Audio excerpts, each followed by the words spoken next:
हमने डिस्कशन कर रहे थे ओपनिंग वर्क इन प्रोसेस के साथ प्रोसेस कॉस्टिंग में। ओपनिंग वर्क इन प्रोसेस से डील करने के दो तरीके हमने सीखे थे, एक एफको मेथड और एक फाइफो मेथड।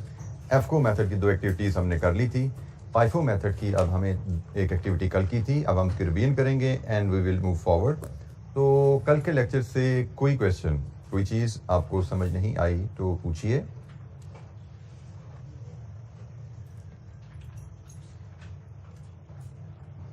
फाइफो मेथड की एक रिवीजन एक्टिविटी और देखते हैं before we move forward and learn more things. Illustration number 29।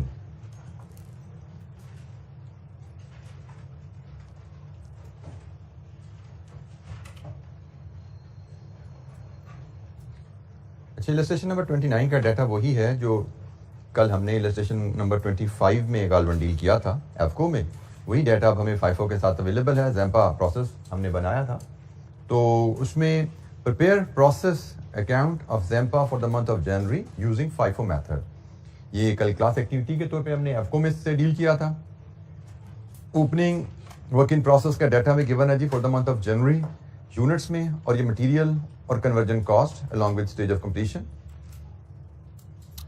Production started 10,000 units, completed output 12,000, closing work in process 3,000, 100% material, 60% conversion. All materials are added to production at the beginning of the process, whereas conversion cost is incurred evenly throughout the process. अच्छा जी, ये जुमला अगर ना भी लिखा हो तो this is how we normally assume in process costing. ये जुमला अगर ना भी लिखा हो तो हमारी assumption यही रहती है कि प्रोडक्शन जब भी शुरू होनी है किसी प्रोडक्ट की तो सबसे पहले यकीनन मटेरियल आएगा डिपार्टमेंट में, तो ही उस मटेरियल पे प्रोडक्शन या कन्वर्जन का काम शुरू हो पाएगा। तो समझा यही जाएगा कि मटेरियल शुरू में ऐड किया जाएगा और कन्वर्जन, लेबर और ओवरहेड ग्रेजुअली प्रोसेस की कंप्लीशन के साथ साथ इनकर होगी। प्रोसेस 10% कंप्लीट हुआ है, प्रोडक्शन 10% कंप्लीट हुई है तो कन्वर्जन 10% लगी होगी। प्रोडक्शन 50% कंप्लीट हुई है तो कन्वर्जन 50% लग चुकी होगी। तो this is the normal assumption unless question states otherwise. जैसे हमने कल एक इलस्ट्रेशन देखी थी जिसमें उसने कहा था कि पिछले प्रोसेस का मटेरियल तो आया शुरू में, लेकिन एडिशनल मटेरियल डला कब? 80% पे। वो शुरू में नहीं डला, वो 80% जब प्रोडक्शन पहुंची फिर एडिशनल मटेरियल ऐड हुआ। तो अगर क्वेश्चन में ऐसी स्टेटमेंट लिखी हो वी विल फॉलो दैट। अगर क्वेश्चन साइलेंट है हमारी असम्पशन यही रहेगी मटेरियल शुरू में आया।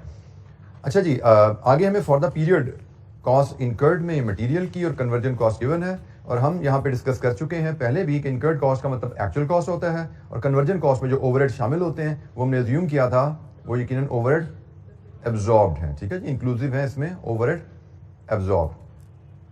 तो हमें प्रोसेस का अकाउंट बनाना है, तो let's draw the process account and move forward. Illustration number 29 पे हम बात कर रहे हैं और हमें प्रोसेस अकाउंट यहां पे बनाना है जी।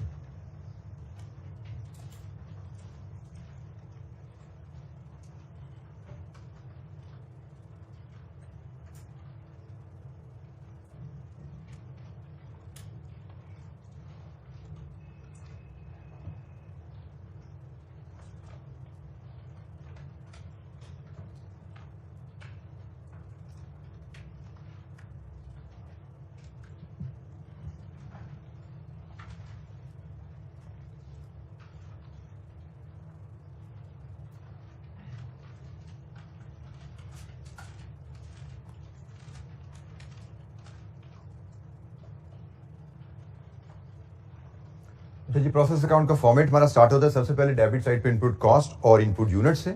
तो इनपुट कॉस्ट में सबसे पहले work in process brought down available है, जिसमें इसके कॉस्ट कंपोनेंट्स हैं जी 18,900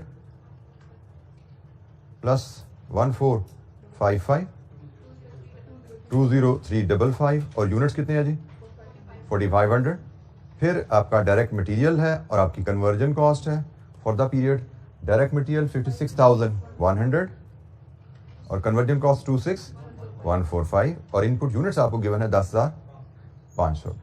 then we have further information कि आपकी कंप्लीटेड आउटपुट मतलब फिनिश गुड्स को गए 12,000, और वर्क इन प्रोसेस जो कैरी डाउन है वो है 3,000। लॉसेस नहीं है यहाँ पे गालबन, ये हमारी जो यूनिट्स की साइड है 15,000 पे ये बैलेंस होगी। सो स्टेप वाइज हम अगर चल रहे हैं तो डेबिट और क्रेडिट की क्वांटिटीज बराबर हैं। अब हमें वैल्यू चाहिए आउटपुट की, और आउटपुट की वैल्यू FIFO मेथड के तहत हम जब बनाना चाहें तो हम एक वर्किंग 1 हमने कल बनानी सीखी थी, जो 3 स्टेज वर्किंग थी, जिसमें स्टेटमेंट ऑफ इक्विवेलेंट यूनिट्स बनी थी, जिसमें कॉस्ट पर यूनिट कैलकुलेट हुई थी और लास्ट पार्ट में हमने उसकी वैल्यूएशन की थी। ठीक है, तो वर्किंग 1 में हम ये 3 स्टेप्स परफॉर्म करेंगे। इसका फॉर्मेट जो हमने सीखा था कल, पहले तो कॉलम की बात करें तो कॉलम तो हमने कहा था जी वो स्टैंडर्ड ही है हमारे, जिसमें हम पहला कॉलम आउटपुट का होता है हमारा, दूसरा कॉलम फुल यूनिट्स का होता है, तीसरा column percentage work in current period. हमने कहा था जी FIFO में इसकी हेडिंग थोड़ी बदलते हैं, percentage work in current period करेंगे, और then 2 columns for equivalent units. पहला कॉलम आउटपुट, दूसरा कॉलम फुल यूनिट्स, तीसरा column percentage work in current period, equivalent units, material के और कन्वर्जन के। आउटपुट्स हमारी क्या क्या हैं प्रोसेस अकाउंट से हम देख पाते हैं, एक फिनिश गुड्स है और एक क्लोजिंग वर्क इन प्रोसेस है। लेकिन आगे चलने से पहले फिनिश गुड्स के हम यहां पे 2 हिस्से करते हैं, ओपनिंग वर्क इन प्रोसेस से और करंट प्रोडक्शन। तो टोटल हमारे जो फिनिश गुड्स हैं वो हैं 12,000, ये हमें गिवन है जी, टोटल फिनिश गुड्स हमारे 12,000 है। ओपनिंग वर्क इन प्रोसेस इसमें से FIFO के तहत हम अज्यूम करते हैं ये 4,500 थे, और बाकी जो बचे बैलेंसिंग फिगर 12,000 में से 4,500 निकालिए तो 7,500 ये करंट प्रोडक्शन के होंगे। FIFO में हम फिनिश गुड्स को 2 हिस्सों में प्रेजेंट करते हैं, शेड्यूल में भी, और इनकी वैल्यूएशन भी ऐसे 2 हिस्सों में ही हम करते हैं। देन हम क्लोजिंग वर्क इन प्रोसेस के यूनिट्स लाते हैं, वो हमें गिवन है 3,000। ये जी फुल यूनिट्स की कहानी हमारी होगी। Percentage worked in current period हमें डेटा बता रहा है कि ओपनिंग वर्क इन प्रोसेस पे करंट पीरियड में हमने सिर्फ कन्वर्जन लगाई है, और वो है कितनी, 70%। ये ध्यान में रखना होता है कि ओपनिंग वर्क इन प्रोसेस जब महीना शुरू हुआ तब 30% कंप्लीट था। हम लिख रहे हैं करंट पीरियड में हमें इसको कंप्लीट करने के लिए कितना काम करना पड़ा। ओपनिंग वर्क इन प्रोसेस में कन्वर्जन की 30% कॉस्ट पहले लगी हुई थी, 70% ने करंट मंथ में लगाई, तो कितने यूनिट्स के बराबर कन्वर्जन कॉस्ट लगाई, 3150 यूनिट के बराबर कन्वर्जन कॉस्ट लगाई, तो opening work in process complete हो गए। करंट प्रोडक्शन हर लिहाज से 100% बनी है, वो करंट मंथ में ही बनी है, तो इसकी इक्विवेलेंट यूनिट 7,500 ही रहेंगे, मटेरियल में भी, कन्वर्जन में भी, and closing work in process. हमारी FIFO में assumption यही रहती है, क्लोजिंग वर्क इन प्रोसेस पे जितना भी काम हुआ है वो करंट पीरियड में हुआ है, क्योंकि ओपनिंग वर्क इन प्रोसेस पिछले पीरियड में आया था, फर्स्ट इन फर्स्ट आउट के तहत उसको कंप्लीट करके आगे भेजा गया। फिर जो करंट प्रोडक्शन है वो यूनिट्स बनाए गए, और ये जो क्लोजिंग वर्क इन प्रोसेस में है ये भी करंट पीरियड में ही शुरू किए गए हैं, लेकिन पीरियड एंड पे कंप्लीट नहीं हुए। तो कंप्लीट नहीं हुए तो कितना काम हुआ इन पे, इनमें मटेरियल 100% है और कन्वर्जन 60% है, तो ये 3,000 एंड 1,800 लीजिए जी। यहां से हमारा ये इक्विवेलेंट यूनिट का शेड्यूल कंप्लीट हुआ, 10,500 12450, ये हमारा इक्विवेलेंट यूनिट का शेड्यूल कंप्लीट हुआ। इसके बाद हमने सीखा था फर्स्ट इन फर्स्ट आउट में, चूंकि हमने working in the current period ली होती है, इसलिए हम cost incurred during current period ही लेते हैं। ठीक है, ये एवरेजिंग नहीं है, इसमें ओपनिंग स्टॉक की कॉस्ट नहीं लेते हम। तो यहां पे हम लिखते हैं input process cost current period only, वो है जी मटेरियल में 56,100 और यहां पे 26,145 लीजिए जी। यहां से कॉस्ट पर यूनिट और एलिमेंट वाइज और टोटल कॉस्ट पर यूनिट। तो element wise cost per unit क्या है जी, 5.34, कन्वर्जन की 2.10, तो ये बना जी 7.44। इक्विवेलेंट यूनिट्स FIFO के तहत, कॉस्ट पर यूनिट की कैलकुलेशन FIFO के तहत।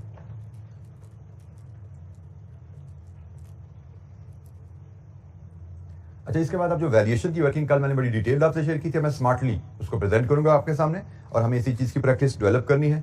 कॉस्ट पर यूनिट हमारे पास है, फिनिश गुड्स की वैल्यूएशन हमारी क्या होगी, तो जैसे देख लीजिएगा फिनिश गुड्स में हमारे पास opening work in process already हमने प्रोसेस अकाउंट में कैलकुलेट किया था, कितना था 20,355, ये हमारा ओपनिंग वर्क इन प्रोसेस था, प्लस इसको कंप्लीट करने में हमारा कितना खर्चा लगा, बोर्ड पे देखिएगा 3150 इंटू 2.1, तो 3150 इंटू 2.10, ये लीजिए जी हमारा opening work in process complete हो गया।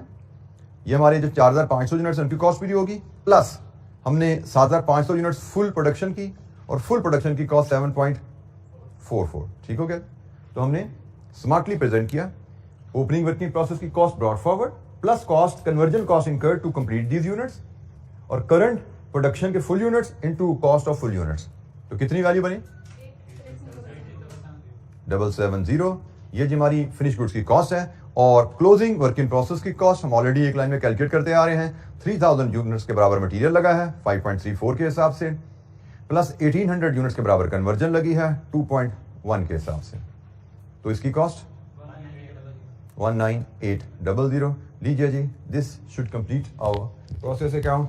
फिनिश गुड्स और क्लोजिंग वर्क इन प्रोसेस की वैल्यू हमारे पास आ गई। तो इन वैल्यूज के साथ ही हमारा प्रोसेस अकाउंट कंप्लीट हो जाता है। जी, किसी स्टूडेंट को इन कैलकुलेशंस में कोई हेल्प या गाइडेंस चाहिए?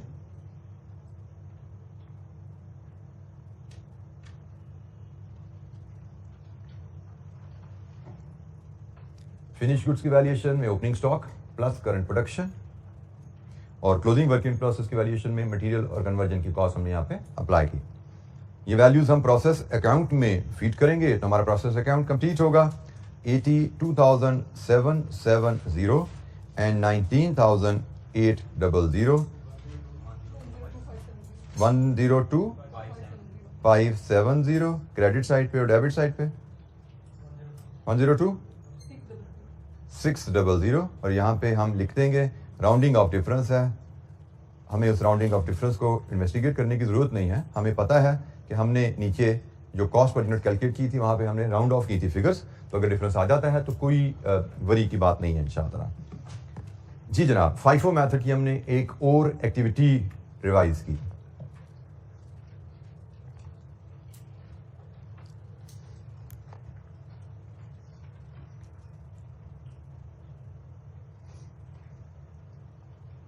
किसी स्टूडेंट को कोई दिक्कत है?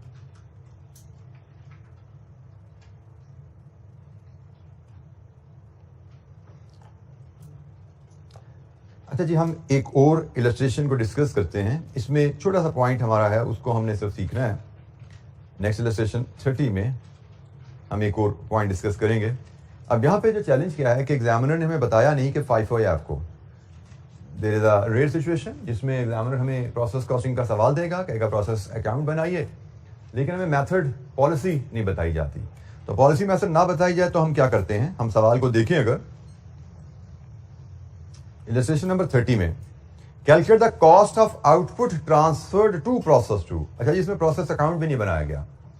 प्रोसेस 2 को जो आउटपुट ट्रांसफर हुई है, मतलब फिनिश गुड्स की वैल्यू यहाँ पे पूछी जा रही है। तो ये भी थोड़ी सी हमारी लर्निंग है कि अगर प्रोसेस अकाउंट नहीं बनाया हुआ तो हमें डाटा को कैसे प्रेजेंट करना होता है।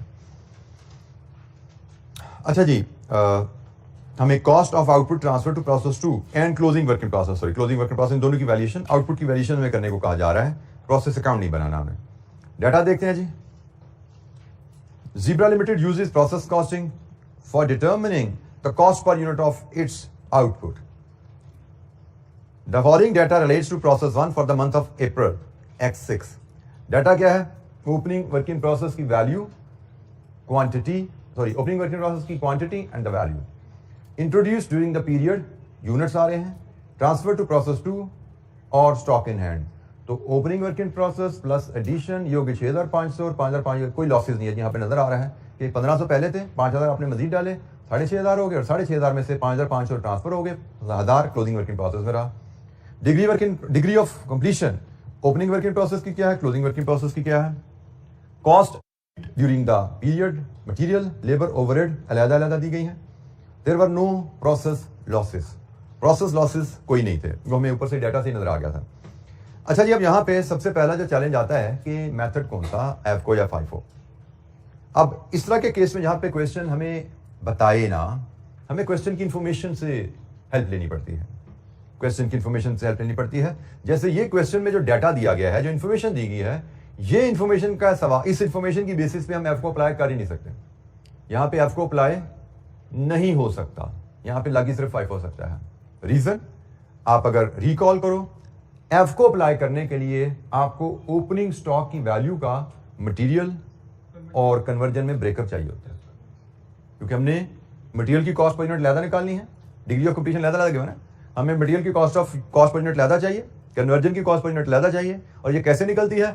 ओपनिंग स्टॉक में मटेरियल की कॉस्ट प्लस करंट पीरियड में प्रोडक्शन मटेरियल की कॉस्ट, ओपनिंग स्टॉक में कन्वर्जन की कॉस्ट प्लस करंट कन्वर्जन की कॉस्ट, उसकी बेसिस पे हम आउटपुट से इक्वल आउटपुट से डिवाइड करते हैं। तो यहां पे हमें ओपनिंग वर्किंग प्रोसेस का ब्रेकअप ही नहीं अवेलेबल, टोटल वैल्यू अवेलेबल। तो इस केस में नोट याद रखिए, टू अप्लाई एफ को you need breakup of opening working process value, to apply F को you need breakup of opening working process की value into material and conversion. जब वो अवेलेबल नहीं है तो एफ को अप्लाई नहीं हो सकता इस केस में। एक चीज ये आगे जी, तो यहां पे यकीनन जब एफ को नहीं हो सकता तो यकीनन फाइफो ही यहां पे हो सकता है, उस पर हम बाद में बात करेंगे कि हमें एफ को नहीं हो सकता पता लग गया तो हम फाइफो की तरफ जा रहे हैं, जिनको ऑप्शन ही दो होती हैं।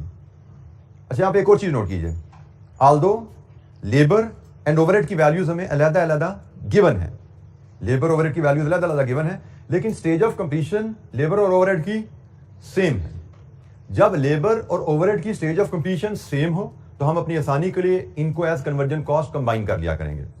मतलब जो कॉलम बनाएंगे ना हम इक्विवेलेंट यूनिट्स का, वहां पे हमें लेबर और ओवरहेड के अलग-अलग कॉलम बनाने की जरूरत नहीं है, हम उतने कॉलम बनाते हैं जितनी डिफरेंट स्टेजेस ऑफ कंप्लीशन है।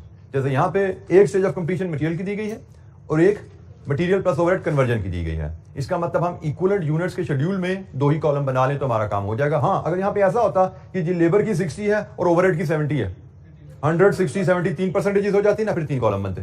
बट इस केस में 2% है, इसका मतलब लेबर ओवरहेड को हम कंबाइन करके ट्रीट कर सकते हैं एज अ कन्वर्जन कॉस्ट। तो ये जनाब डिस्कशन होगी हमारी। इसके बाद अब हम वर्किंग की तरफ चलते हैं। अब यहां पे हमें प्रोसेस अकाउंट बनाने को नहीं कहा गया। ऐसे सवाल जहां पे हमें प्रोसेस अकाउंट बनाने को ना कहा जाए, वहां पे एक एडिशनल हमें वर्किंग करनी पड़ती है। ठीक है, हमें एक एडिशनल वर्किंग करनी पड़ती है। सबसे पहले क्वेश्चन शुरू करते हुए सबसे पहले एक एडिशनल वर्किंग होती है और वो वर्किंग कहलाती है क्वांटिटी शेड्यूल। हम इलस्ट्रेशन नंबर 30 की बात कर रहे हैं। हमें एक सबसे पहले काम करना है, एक वर्किंग करनी है क्वांटिटी शेड्यूल। अगर तो प्रोसेस अकाउंट बना रहे होते हैं ना तो हमें इस क्वांटिटी शेड्यूल की जरूरत नहीं पड़ती। क्वांटिटी शेड्यूल क्या होता है मैं अभी आपसे शेयर कर लेता हूं, लेकिन जब प्रोसेस अकाउंट नहीं बना रहे तो हमें ये शेड्यूल बनाना पड़ता है। अच्छा जी, इसकी प्रेजेंटेशन मे बी नोट्स में भी थोड़ी डिफरेंट हो, पास पेपर क्वेश्चन में भी क्वांटिटी शेड्यूल जब दिया जाता है उसकी प्रेजेंटेशन बड़ी फर्क होती है, बट मैंने इसका एक फॉर्मेट डेवलप किया जो आपकी आसानी के लिए आपको कोई दिक्कत नहीं देगा। क्वांटिटी शेड्यूल का फॉर्मेट समझिए प्रोसेस अकाउंट की तरह ही है, लेकिन क्वांटिटी शेड्यूल में प्रोसेस अकाउंट बनाया जाएगा सिर्फ क्वांटिटीज के लिए। इसमें हम वैल्यूज नहीं लाएंगे, क्योंकि वैल्यूज आ गई तो प्रोसेस अकाउंट कंप्लीट हो जाता है, वो हमें बनाने की जरूरत नहीं है। तो हम एक छोटा सा टी फॉर्मेट बनाते हैं। आप समझिए ये प्रोसेस अकाउंट ही है, लेकिन सिर्फ इसमें डेबिट साइड पे क्वांटिटीज आएंगी, क्रेडिट साइड पे क्वांटिटीज आएंगी, दैट्स इट। तो हम डेबिट साइड पे क्वांटिटीज हमारी work in process brought down आती हैं, कितनी है जी 1500। फिर डेबिट साइड पे यूनिट्स इंट्रोड्यूस आते हैं या यूनिट स्टार्टेड आते हैं, कितने जी 5000। क्रेडिट साइड पे आउटपुट आती हैं, प्रोसेस 2 को ट्रांसफर है 5500, और क्रेडिट साइड पे work in process carry down आ गया 1000। और हम देखते हैं कि हमारा क्वांटिटी शेड्यूल यहां पे टैली हो गया। क्वांटिटी शेड्यूल का मकसद सिर्फ यही हिसाब किताब लगाना है कि भाई कितने यूनिट्स हमने प्रोसेस में डाले और जो निकले वो कितने हैं, कोई लॉसेज अगर है तो वो भी आइडेंटिफाई हो जाए। ठीक है, जब हम वर्क इन प्रोसेस जब प्रोसेस अकाउंट बनाते हैं ना तो ये इंफॉर्मेशन सारी की सारी प्रोसेस अकाउंट में हम बना रहे होते हैं, लेकिन अब हमें प्रोसेस अकाउंट चूंकि नहीं बनाना तो, लेकिन हमें क्वांटिटी की इंफॉर्मेशन चाहिए होती है। ये हमें इक्विवेलेंट यूनिट शेड्यूल में और वैल्यूएशन के लिए जरूरत होती है इसकी, हमें इक्विवेलेंट यूनिट शेड्यूल में भी चाहिए और वैल्यूएशन में भी इसकी जरूरत पड़ती है। तो जब हमें प्रोसेस अकाउंट बनाना है तो ये डाटा सारा प्रोसेस अकाउंट में आ गया। जब प्रोसेस अकाउंट नहीं बनाना तो ये एक छोटी सी पहली वर्किंग हमें करनी पड़ती है। इसके बाद अब हमारे वो 3 स्टेज जो प्रोसेस है वो शुरू होगा, equivalent unit schedule, cost per unit and valuation. और वैल्यूएशन हमसे मांगी गई है तो हम उस प्रोसेस की तरफ चलते हैं। ठीक है जी, ये हमें जो डाटा मिला ये हमें क्वांटिटी शेड्यूल बनाने के लिए चाहिए होता है। आउटपुट हमें चाहिए ना, आउटपुट होंगे तो क्वांटिटी शेड्यूल बनेगा। आउटपुट की आइटम क्या क्या है, आउटपुट की क्वांटिटीज क्या क्या है, ये बनाना इसलिए जरूरी है। यहाँ पे तो अभी आपको शायद नजर आ रहा था, हमने जबानी देख लिया था जो आउटपुट है, लेकिन आगे चलेंगे मे बी एक आध एग्जाम्पल के बाद लॉसेज आने शुरू हो जाएंगे तो हमें यहाँ पे लॉसेज भी मिलने शुरू होंगे, यहाँ पे नॉर्मल गेन भी मिलना शुरू होगा क्वांटिटी शेड्यूल में। तो जब तक ये शेड्यूल ही बनाएंगे आपको पता नहीं लगता कि आपके लॉसेज या गेन्स की वैल्यूज क्या है।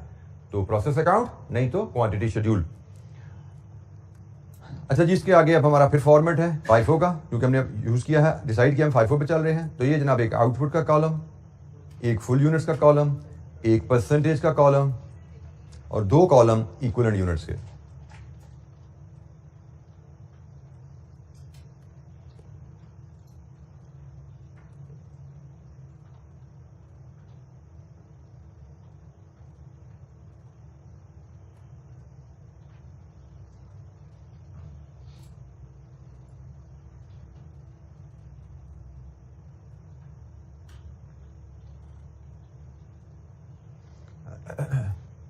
हमारी आउटपुट जैसे हमने क्वांटिटी शेड्यूल से देखा 2 हैं, एक प्रोसेस 2 को यूनिट ट्रांसफर हुए हैं और क्योंकि हम फाइफो का तहत चल रहे हैं इसको 2 से कर लेंगे हम।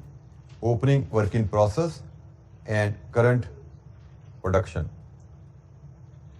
इनकी वैल्यू है 5500 total. Opening work in process से 1500, करंट प्रोडक्शन 4000। ये जी हमारे पास प्रोसेस 2 के ट्रांसफर आ गए। इसके बाद हम क्लोजिंग वर्क इन प्रोसेस लेते हैं जो कि हैं गिवन क्वेश्चन में 1000।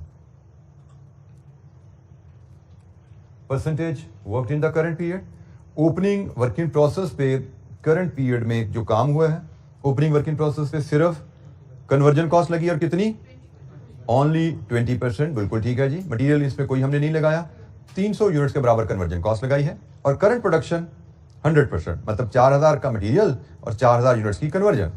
Closing work in process material इसमें हमें बताया गया कितना लगा जी, 100% और कन्वर्जन 60% इसमें लगी है। तो जनाब 100% मटेरियल का मतलब 1000 यूनिट्स का मटेरियल और 600 यूनिट की conversion. This completes our equivalent units 5000 and 4900। FIFO के तहत इक्विवेलेंट यूनिट शेड्यूल हमारे पास है। फिर हम कॉस्ट इनकर्ड लेते हैं करंट पीरियड में। फाइफो में हम कॉस्ट इनकर्ड इन करंट पीरियड लेते हैं। कितना जी, 9800। 10,000 है बेटा material, 10,000 is the material and labour plus overhead 14700। This is your conversion. ठीक है जी, हमने करंट पीरियड की कॉस्ट ली, वो आ गई। देन हम कॉस्ट पर यूनिट लेते हैं। ये जी 2 रुपये और 3 रुपये और टोटल हो गया 5 रुपये। Equivalent unit schedule and cost per unit. इसके बाद final step valuation of output, जो कि हमसे सवाल की असल रिक्वायरमेंट है। वैल्यूएशन ऑफ आउटपुट में हमें 2 आउटपुट्स हैं, एक प्रोसेस 2 को जो यूनिट ट्रांसफर हुए उनको वैल्यू करना है और दूसरा क्लोजिंग वर्क इन प्रोसेस को वैल्यू करना है। प्रोसेस 2 को जो यूनिट्स ट्रांसफर हुए उनको वैल्यू करते हुए सबसे पहले ओपनिंग वर्क इन प्रोसेस की कॉस्ट ब्रॉट फॉरवर्ड ली जाती है। कितनी है जी, 4500। इसमें फिर ऐड किया जाता है cost incurred to complete them. Opening work in process को कंप्लीट करने के लिए क्या खर्चा किया, 300 यूनिट्स की कन्वर्जन कॉस्ट, 300 यूनिट्स इनटू 3। ये जी हमारा opening work in process complete हो गया।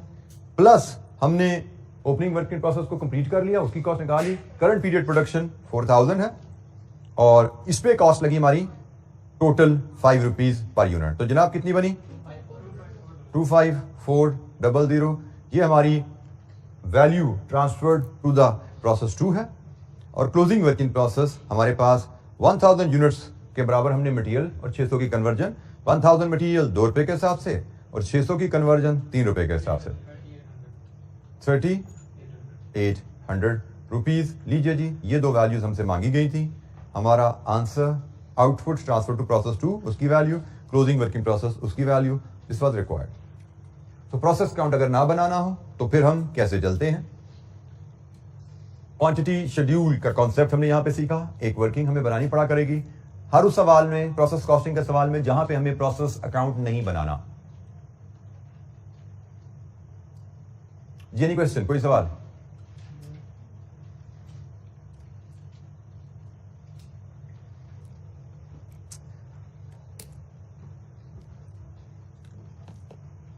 जी जनाब, प्रोसेस कॉस्टिंग में कोई चैलेंज अभी तक आपको किसी किस्म का फील हुआ हो?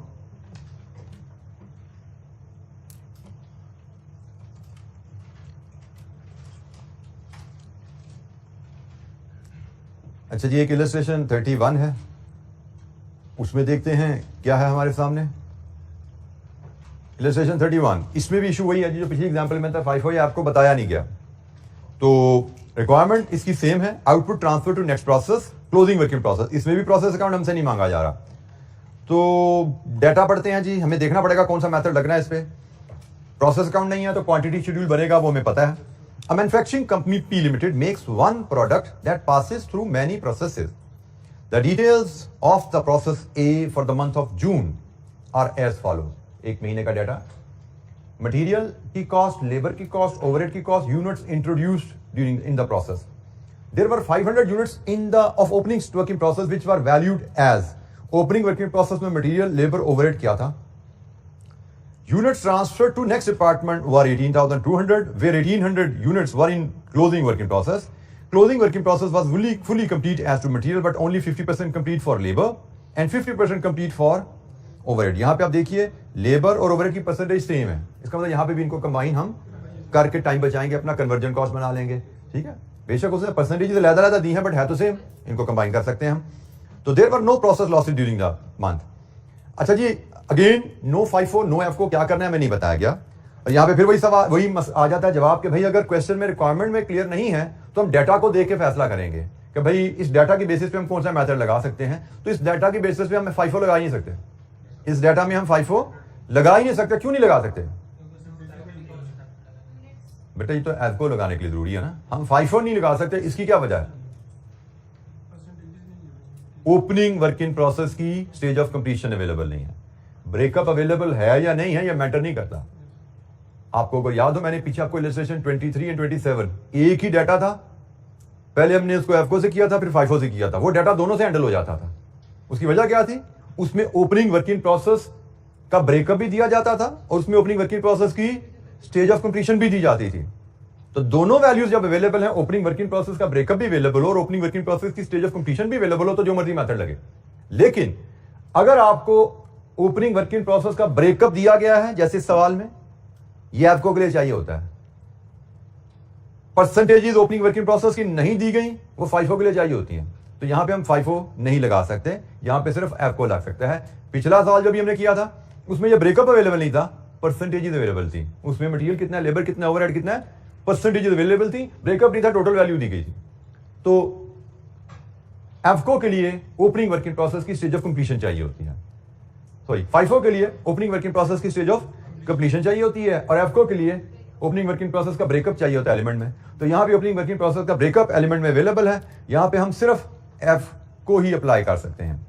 ओनली एफ को कैन बी यूज्ड, क्योंकि ओपनिंग वर्किंग प्रोसेस का सिर्फ ब्रेकअप अवेलेबल है. और इलस्ट्रेशन 30 में हमें चूंकि सिर्फ ये अवेलेबल थी stages of completion, only FIFO, सिर्फ FIFO ही अप्लाई हो सकता है. हमने यहां से फैसला किया था. सो इंफॉर्मेशन हमें बताएगी कि हम क्या करने जा रहे हैं. तो जनाब अब हम एफको की एप्लीकेशन को डिस्कस करेंगे.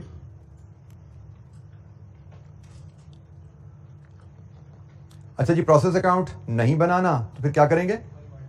Quantity schedule. प्रोसेस अकाउंट जब नहीं बनाना तो हमें क्वांटिटी शेड्यूल से बात शुरू करनी है. जी बेटा, क्वांटिटी शेड्यूल बनाते हैं तो हमें पता लगता है कि हमारी आउटपुट्स क्या हैं, क्योंकि आउटपुट्स पे हमने इक्विवेलेंट यूनिट सेट करने होते हैं और आउटपुट की वैल्यूएशन करनी होती है. अभी तो मैंने आपको बोला कि क्वेश्चन में लॉसेज नहीं है, लेकिन आगे चल के लॉसेज और गेन्स भी आने शुरू हो जाते हैं. तो आपको लॉसेज और गेन्स की भी आइडेंटिफिकेशन करनी होती है फॉर वैल्यूएशन पर्पसेस, क्योंकि लॉसेज और गेन्स की वैल्यू के बगैर प्रोसेस अकाउंट कंप्लीट नहीं होता. ये याद है ना हमें. तो हमें quantity schedule as a working बनाना पड़ेगा. जहां पे हमें प्रोसेस अकाउंट नहीं बना रहे, प्रोसेस अकाउंट बन रहा है, तो ये हमारा क्वांटिटी के कॉलम में इंफॉर्मेशन ये सारी आ जाती हैं. इनपुट क्या है, आउटपुट क्या है, लॉसेस क्या है, गेन्स क्या है, सारा प्रोसेस अकाउंट के क्वांटिटी के कॉलम में इन्फॉर्मेशन मिल जाती है. लेकिन जब प्रोसेस अकाउंट नहीं बना रहे तो क्वांटिटी शेड्यूल से हमें आउटपुट का डाटा चाहिए. इसमें हमें फिनिश गुड्स को कितने जा रहे हैं, क्लोजिंग वर्किंग प्रोसेस कितने हैं, लॉसेस कितने हैं, गेन्स कितने हैं, सारे पता लगते हैं. यहाँ पे इस इलस्ट्रेशन में भी लॉसेस और गेन्स नहीं आए, लेकिन आगे जाके मेरे ख्याल में नेक्स्ट इलस्ट्रेशन से हमारे लॉसेस गेन्स भी हमारे साथ डिस्कशन में शामिल हो जाएंगे. तो जब तक हमें लॉसेस गेन्स और आउटपुट की इंफॉर्मेशन कंप्लीट नहीं होती, हम इक्विवेलेंट यूनिट शेड्यूल कंप्लीट नहीं कर सकते. तो प्रोसेस कॉस्टिंग की गैर मौजूदगी में हम क्वांटिटी शेड्यूल बना लेंगे. जी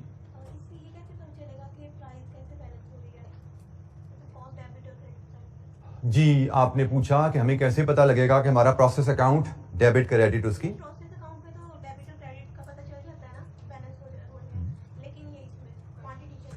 बेटा क्वांटिटी शेड्यूल जब हम बना रहे हैं तो ये देखिए ना, ये हमारी डेबिट क्रेडिट साइड टैली है ना, क्वांटिटीज टैली हैं जी। वही मैंने यही आपसे कहा कि आपका सवाल है कि आपका प्रोसेस अकाउंट टैली है या नहीं, ये कैसे पता लगा आपको? बेटा यहाँ पे हमारा process account tally, process account हमसे मांगा नहीं गया, ठीक है, हमसे प्रोसेस अकाउंट मांगा नहीं गया। तो अगर हमारी वर्किंग पे अपनी कमांड है तो हमें उसको चेक करने की जरूरत नहीं है प्रोसेस अकाउंट टैली है या नहीं, ठीक है। अगर हमने वर्किंग पे कमांड है तो हमें उसको जरूरत नहीं है। लेकिन अगर आपको डाउट है कि मुझसे कहीं गलती ना हो गई हो तो आप अपने कहीं रफ में जाके वैल्यूज भी फीड कर सकते हैं। वो आपके इस आंसर का हिस्सा नहीं है प्रोसेस अकाउंट, डेबिट पे क्या वैल्यूज आ रही है इनके अगेंस्ट, क्रेडिट पे क्या वैल्यूज आ रही है इनके अगेंस्ट। लेकिन आप एक रफ वर्किंग में जाके अपनी तसल्ली के लिए वहां पे क्विकली 5 सेकंड में उसको चेक कर सकते हैं कि गलती तो नहीं हुई हमसे, ठीक है। बट यहाँ पे रिक्वायर्ड नहीं है। अगर हमें अपनी कैलकुलेशन पे कमांड है तो वी शुड नो कि हमने कैलकुलेशन का ठीक किया तो इंशाअल्लाह सारी वैल्यूज भी ठीक ही होंगी। और अगर अगेन प्रोसेस अकाउंट टैली नहीं भी है तो जो मैं कहता हूँ कहीं किसी स्टेप में छोटी सी गलती हुई होगी 1 नंबर की आधे नंबर की, तो उसके लिए हमें कोई ज्यादा टाइम नहीं लगाना, 2-4-5 सेकंड में हम टैली कर सकते हैं, प्रोसेस की एक्यूरेसी चेक कर सकते हैं, कीजिए। अगर आपको लगता है टाइम लग जाएगा तो कोई इशू नहीं है, आपने स्टेप बाय स्ट्रक्चर इसको फॉलो किया है तो उम्मीद यही है कि इंशाअल्लाह इसमें आपको फुल नंबर मिल रहे होंगे, गलती नहीं होगी। लेकिन still if you have any doubt 5, 7, 8, 10 second में आप उसको वेरीफाई करना चाहें, रफ में जाके वेरीफाई कीजिए। आंसर का हिस्सा नहीं है, वो रिक्वायर्ड नहीं है ये हमें प्रोसेस अकाउंट को टैली करना या बनाना। अच्छा जी, यहाँ पे अगेन क्वांटिटी शेड्यूल बनाते हैं, इलस्ट्रेशन 31 हम कर रहे हैं। तो सबसे पहले डेबिट साइड पे इनपुट क्वांटिटीज में वर्क इन प्रोसेस कितना है जी? Work in process brought down 500 है। यूनिट्स स्टार्टेड कितने हैं? 19500। और फिर ट्रांसफर हो रहे हैं नेक्स्ट डिपार्टमेंट को 18200। और work in process carry down है 1800। तो हमारे 20,000 पे साइड्स टैली हैं, कोई लॉसेस यहाँ पे नहीं है, उसने मैं बताया हुआ था। तो ये जनाब क्वांटिटी शेड्यूल हमारा बन गया। इसके बाद हमने यहाँ पे फैसला किया हम एफको के तहत चल रहे हैं, तो एफको के तहत हम इक्विवेलेंट यूनिट शेड्यूल बनाते हैं और cost per unit and then valuation. एफको के तहत फॉर्मेट तो वही रहता है जनाब हमारे कॉलम का, पहला कॉलम आउटपुट, दूसरा फुल यूनिट, तीसरा परसेंटेज, और 2 कॉलम यहाँ पे इक्विवेलेंट यूनिट्स के हैं, एक मटेरियल और एक कन्वर्जन।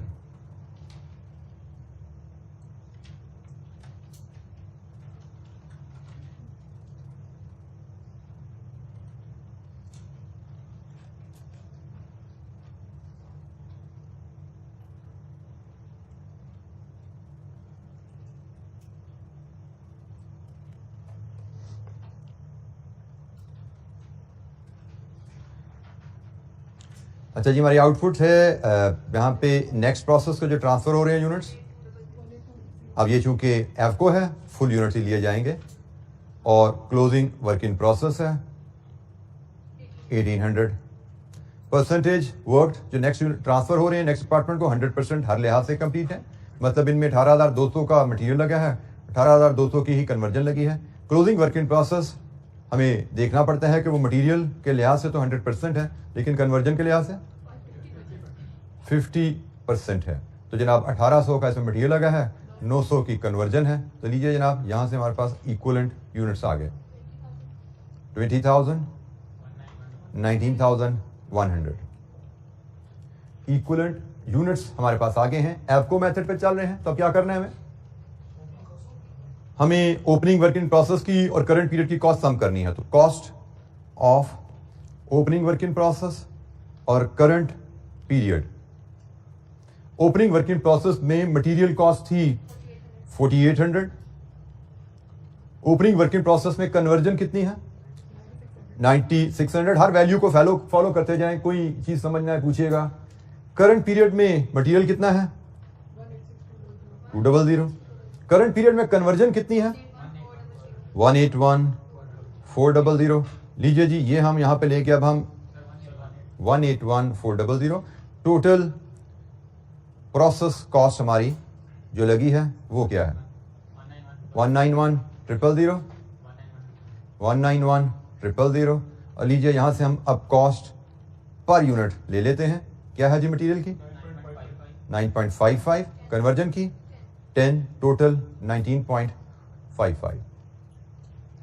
लीजिए जी, cost per unit equivalent unit scheduled एफको के तहत, कॉस्ट पर यूनिट एफको के तहत। एनी क्वेश्चन, कोई सवाल जी बेटा?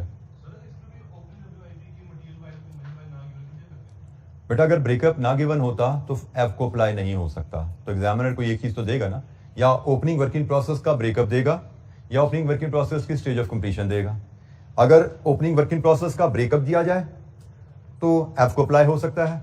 ब्रेकअप अवेलेबल नहीं है, ओपनिंग वर्क इन प्रोसेस की स्टेज ऑफ कंप्लीशन अवेलेबल है, मटेरियल कितने परसेंट था, कन्वर्जन कितने परसेंट थी, तो FIFO लग सकता है। अगर दोनों चीजों दी जाए, जैसे पिछली एग्जांपल में हमें पहले एग्जांपल में दोनों चीज दी जाती थी, तो फिर वो पॉलिसी के बारे में बता देगा। जनरली जैसे मैंने कहा पॉलिसी के बारे में क्लियर करता है, लेकिन इन केस क्वेश्चन साइलेंट हो तो आपको पता होना चाहिए पॉलिसी के बारे में हम खुद भी इंफॉर्मेशन को देख के फैसला कर सकते हैं। ठीक है, क्वेश्चन पॉलिसी बताएगा या इंफॉर्मेशन, ज्यादा चांसेस यही है कि पॉलिसी बताएगा, लेकिन अगर किसी सूरत में पॉलिसी नहीं बताता तो इंफॉर्मेशन से आपको हिंट देगा। वो इम्पॉसिबल सवाल नहीं देता एग्जामिनर। ठीक है, अगर आप वो ब्रेकअप भी नहीं देता और ओपनिंग वर्किंग प्रोसेस की स्टेज ऑफ कंप्लीशन भी नहीं देता तो फिर तो ना FIFO लग सकता ना एफ को लग सकता है। फिर तो ओपनिंग वर्किंग प्रोसेस को लेके हम सवाल हल ही नहीं कर सकते। तो ऐसा सवाल हमें नहीं आएगा इंशाअल्लाह। ठीक है, हमें सवाल वही आएंगे जो डूएबल होंगे, क्योंकि एग्जामिनर सर सवाल बना के भेजता नहीं है, वो सवाल बना के सॉल्व भी करता है। पहले उसको एक बंदा नहीं कई बंदे देखते हैं। पेपर के रिव्यू के बारे में एक चीज बता दूं, क्या कि आपका सिस्टम होता है कि पेपर जब बन जाता है उसके बाद किसी एवरेजली प्रिपेयर्ड बच्चे से असेस करवाते हैं, उसको करवा के कि कितने टाइम में हो जाता है। एक मतलब रीजनेबली 3 घंटे 15 मिनट टाइम हम बच्चों को देते हैं, तो क्या 3 घंटे 15 मिनट में ये लगभग हो जाता है एक एवरेज बच्चे से? मतलब पूरा ना सही तो 80-90% कर पाता है कि एवरेज बच्चा। तो अगर एवरेज बच्चा 80-90 करता है तो अच्छा बच्चा 100 कर लेगा। पास तो 80-90 करके भी हो जाते हैं लोग, 70 का करके भी हो जाते हैं। तो देन दे अप्रूव के ठीक है जी इतने टाइम में पर्चा हो रहा तो ये भेजा जा गया। ठीक है, तो डूएबल हो और गिवन टाइम में डूएबल हो, only then papers are finalised. और इसी लिहाज से मैंने शायद गालबन ने आप लोगों से बात ये की भी है कि क्वेश्चन में अक्सर आप लोग क्लास में भी पूछ लेते हो और खुद भी करने की कोशिश करते हो, अगर हम सवाल में ये वैल्यू ऐसे की जगह ऐसे कर दें तो, जैसे भी आप कह रहे हो ये ना अवेलेबल हो तो मैंने कहा भाई पॉसिबल है, तो मैंने तो बता दिया, लेकिन आपको घर में आइडिया नहीं होता। आप अगर करके सवाल करने की कोशिश करते हो फंस जाते हो, सवाल डूएबल नहीं होता, टाइम भी वेस्ट होता, आपका कॉन्फिडेंस मिल जाता है टॉपिक के ऊपर। इसलिए से गाइडलाइन याद रखिएगा, नेवर ऑल्टर एनी क्वेश्चन। जो क्वेश्चन प्रिंटेड आपके पास है उसको सॉल्व किया कीजिए, क्योंकि प्रिंटेड क्वेश्चन डूएबल बनाया जाता है, टेस्ट करने के बाद प्रिंट होता है वो सवाल। अच्छा जी, इसके बाद इसकी वैल्यूएशन है। आउटपुट की वैल्यूएशन हमें मांगी गई है, तो वैल्यूएशन में हमारे पास नेक्स्ट प्रोसेस को ट्रांसफर है, और एफको में हमने सीखा हुआ है कि तमाम आउटपुट एक ही रेट पे वैल्यू की जाती है। 18,200 यूनिट्स ट्रांसफर हुए हैं, सब आउटपुट 19.55 पे वैल्यू की जाएगी जी।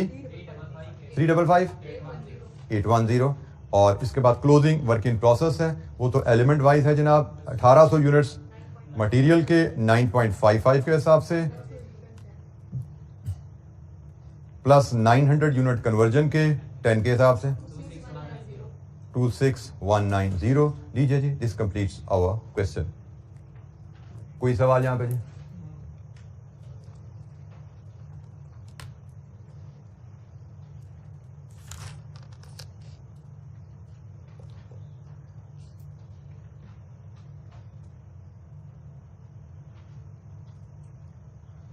अच्छा जी, हमने लॉसेस डील कर लिया, opening closing working process deal कर लिया, and opening plus closing deal कर लिया FIFO एफको के तहत। अब हम मजीद कुछ इलस्ट्रेशन पे आगे चलेंगे, जिसमें अब थोड़ी सी एडवांस होने लगे हैं हम, इन द सेंस अब लॉसेस और वर्किंग प्रोसेस इकट्ठे होने लगे हैं। और अगर हमने लॉसेस को समझा हुआ है, वर्किंग प्रोसेस को समझा हुआ है, तो हमें इन इलस्ट्रेशन में भी इंशाअल्लाह कोई दिक्कत नहीं होने वाली। प्रिंसिपल्स अगर हमें याद है तो ये कोई दिक्कत नहीं होगी हमें।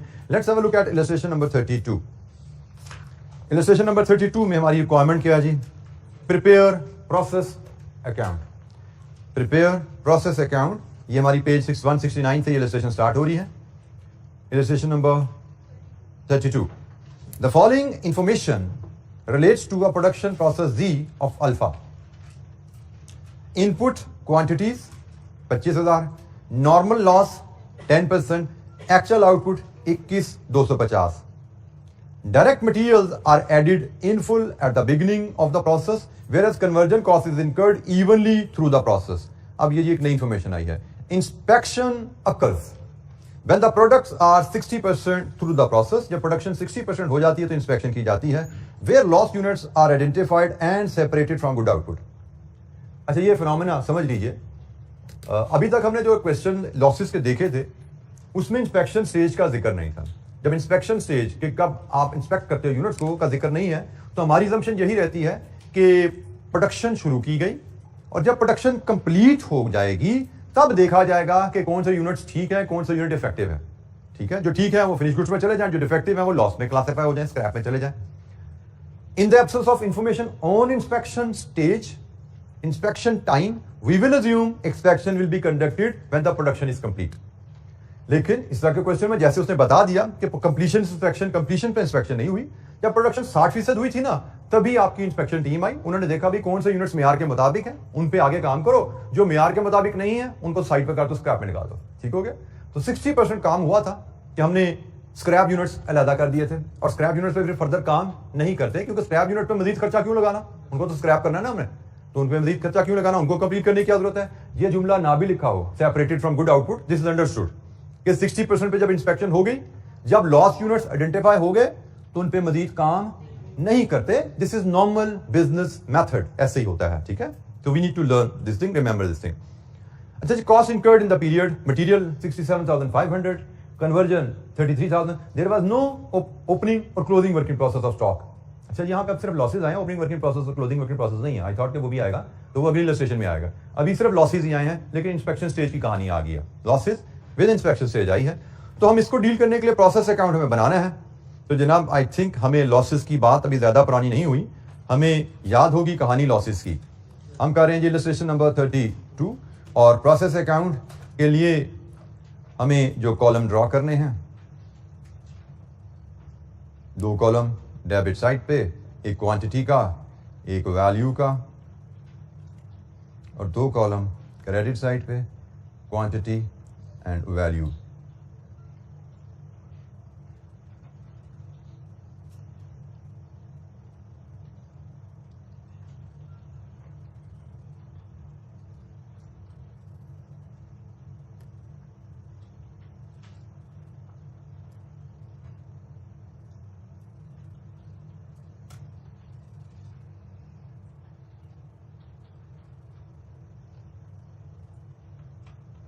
अच्छा जी, हमें प्रोसेस जी बनाने को कहा गया है। हमने प्रोसेस बनाने का तरीका सीखा हुआ है। सबसे पहले डेबिट साइड पे इनपुट कॉस्ट लाई है, तो डायरेक्ट डेबिट साइड पे इनपुट कॉस्ट डायरेक्ट मटेरियल है और कन्वर्जन है। डायरेक्ट मटेरियल 67,500 है, कन्वर्जन 33,000 है। सेकंड स्टेप, डेबिट साइड पे इनपुट क्वांटिटीज लाई है 25,000। नेक्स्ट स्टेप, क्रेडिट साइड पे एक्चुअल आउटपुट और लॉसेज लाई है।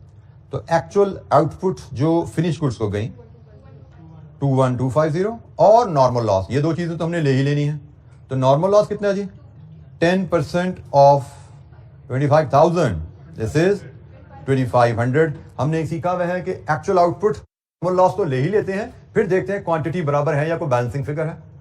जनाब, बैलेंसिंग फिगर है और शायद एबनॉर्मल लॉस है।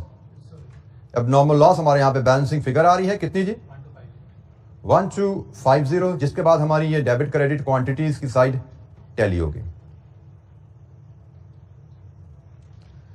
अच्छा जी, अब यहां पे अब आती है बात, last step, valuation, finish goods, normal loss, abnormal loss, इसके अगेंस्ट वैल्यू क्या आनी है। वैल्यूएशन की जब हम बात करने चलते हैं तो हमें सबसे पहले नॉर्मल लॉस की वैल्यू की बात कर लेते हैं। हमने सीखा हुआ है नॉर्मल लॉस के अगेंस्ट वैल्यू तब आएगी जब लॉस यूनिट सेलेबल हो। तो है जी saleable? No, loss unit saleable नहीं है, 0।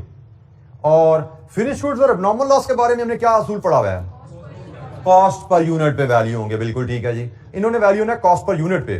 तो अब लेकिन यहां पे जब इंस्पेक्शन स्टेज आ गई है तो थोड़ी सी वेरिएशन हमारी डिस्कशन में आएगी। क्या फिनिश गुड्स पे जो कॉस्ट लगी है पर यूनिट, इन पे भी कॉस्ट पर यूनिट सेम लगी है? No, why? 60% पे इंस्पेक्शन होगी। ठीक हो गया। तो हम पहले डील करते थे कि भाई इंस्पेक्शन स्टेज नहीं दी जाती थी ना, हम समझते थे इंस्पेक्शन एंड में हुई है, कंप्लीट प्रोडक्शन के बाद हुई है, तो ये भी कंप्लीट होते थे, ये भी कंप्लीट होते थे, कॉस्ट पर यूनिट बराबर होती थी। अब उसने इंस्पेक्शन स्टेज दे दी है, ये कंप्लीट है, ये पार्शली कंप्लीट है। तो भाई पार्शली कंप्लीट आउटपुट को वैल्यूएशन हमने कहां सीखी अभी पीछे, dealing with closing work in process. Closing work in process भी तो पार्शली कंप्लीट होता था ना। पिछले सवालों में हमारे पास 2 आउटपुट आती थी, एक फिनिश गुड्स, एक closing work in process. Finish goods full होते थे units, closing work in process partial complete होते थे। यहां पे भी वही कहानी है, बस फर्क क्या है कि partial complete units abnormal loss है। तो जिस तरह हमने क्लोजिंग स्टॉक का वैल्यू करना सीखा था, उसी तरह इनको भी वैल्यू करें। ठीक है जी, पार्शियली कंप्लीट यूनिट्स हैं, इक्विवेलेंट यूनिट का कॉन्सेप्ट आएगा। और stage of completion, partially complete units में 2 एलिमेंट्स हैं, एक मटेरियल, एक कन्वर्जन। मटेरियल 100% क्योंकि शुरू में डाला गया ना, कन्वर्जन 60%। तो जनाब पार्शली कंप्लीट यूनिट्स हैं, स्टेजेस ऑफ कंप्लीशन एलिमेंट्स की अलग-अलग है, तो वही वर्किंग बननी है, equivalent unit schedule, cost per unit and variation. ठीक हो गया। तो यहां पे वही वर्किंग हमारी है, equivalent unit schedule, cost per unit and working valuation. बस होगा क्या कि फॉर्मेट वही है जी, output, full units, percentage worked और इक्विवेलेंट यूनिट्स में material and conversion. Same format जो हमने क्लोजिंग वर्क इन प्रोसेस से डील करते हुए सीखा था, output, full units, percentage of completion, equivalent units, material and conversion. बस फर्क क्या है कि हमारी आउटपुट अब जो है वो दो हैं, कौन कौन सी? एक finish goods and abnormal loss. अब हमें इन दो आउटपुट्स को वैल्यू करना है ना, तो आउटपुट में वो फिगर्स आती हैं जिनकी हमने कॉस्ट कैलकुलेट करनी है। यहां पे क्लोजिंग वर्क इन प्रोसेस नहीं है, अगर क्लोजिंग वर्क इन प्रोसेस होता तो 3 आउटपुट्स हो जाती। आउटपुट में क्या क्या लेना है? हर वो आइटम लेनी है जिसकी कॉस्ट हमें कैलकुलेट करनी है। तो यहां पे हमें फिनिश गुड्स की कॉस्ट भी लेनी है, एबनॉर्मल लॉस की कॉस्ट भी लेनी है। फिनिश गुड्स हर लिहाज से 100% है, सॉरी यूनिट फुल यूनिट्स इनके हैं फिनिश गुड्स के 21250 और एबनॉर्मल लॉस के 1250। परसेंटेज हर लिहाज से 100% है और एबनॉर्मल लॉस में मटेरियल 100% है और कन्वर्जन 50% है, 60% है जी। तो लीजिए जी, ये 21250, 21250, ये 1250, 60%, 750। लीजिए जी, इक्विवेलेंट यूनिट्स आ गए, कॉस्ट पर यूनिट, वैल्यूएशन, बिल्कुल जैसे आपने क्लोजिंग वर्किंग प्रोसेस को वैल्यू किया था वैसे ही partially complete abnormal loss units को भी वैल्यू आप कर सकते हैं। तो I don't think there is anything new for you from here onward. तो इस असाइनमेंट को, इस क्वेश्चन को कंप्लीट करना आपकी असाइनमेंट रहेगी।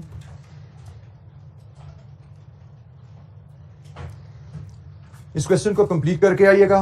कल हम मजीद इलस्ट्रेशन करेंगे जिनमें हम वर्क इन प्रोसेस को भी साथ अपनी डिस्कशन में लाना शुरू कर देंगे।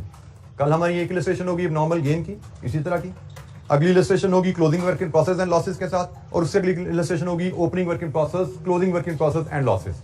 कल हम ये 3 केसेस देखेंगे। यहां से ऑनवर्ड आपके लिए कोई अननोन एक्टिविटी नहीं है, आपके इक्विवेलेंट यूनिट यहाँ पे पूरे हैं। इसके बाद कॉस्ट पर यूनिट और वैल्यूएशन, वैल्यूएशन ऑफ आउटपुट जैसे फिनिश गुड्स होती है, वैल्यूएशन ऑफ एबनॉर्मल लॉस जैसे closing partially complete work in process हमने किए थे, वैसे ही पार्शली कंप्लीट एबनॉर्मल लॉस की हम कॉस्ट कैलकुलेट कर सकेंगे। ठीक है जी। तो ये क्वेश्चन आप कंप्लीट करेंगे, होम असाइनमेंट है। कल हम मजीद जो एक्टिविटी करेंगे, एक एबनॉर्मल गेन को डील करना प्रोसेस काउंट पे, दूसरा एबनॉर्मल या normal losses with closing work in process, और तीसरा केस हम करेंगे लॉसेस और gains with opening and closing work in process. तो इंशाल्लाह कल हम ये प्रोसेस को जब कंप्लीट कर लेंगे इलस्ट्रेशन, तो हमारा एक substantial portion of work in process, ये जो है प्रोसेस कॉस्टिंग का एरिया कंप्लीट हो चुका होगा। आज के लिए इतना ही, बाकी इंशाल्लाह कल मुलाकात होगी। अस्सलाम वालेकुम।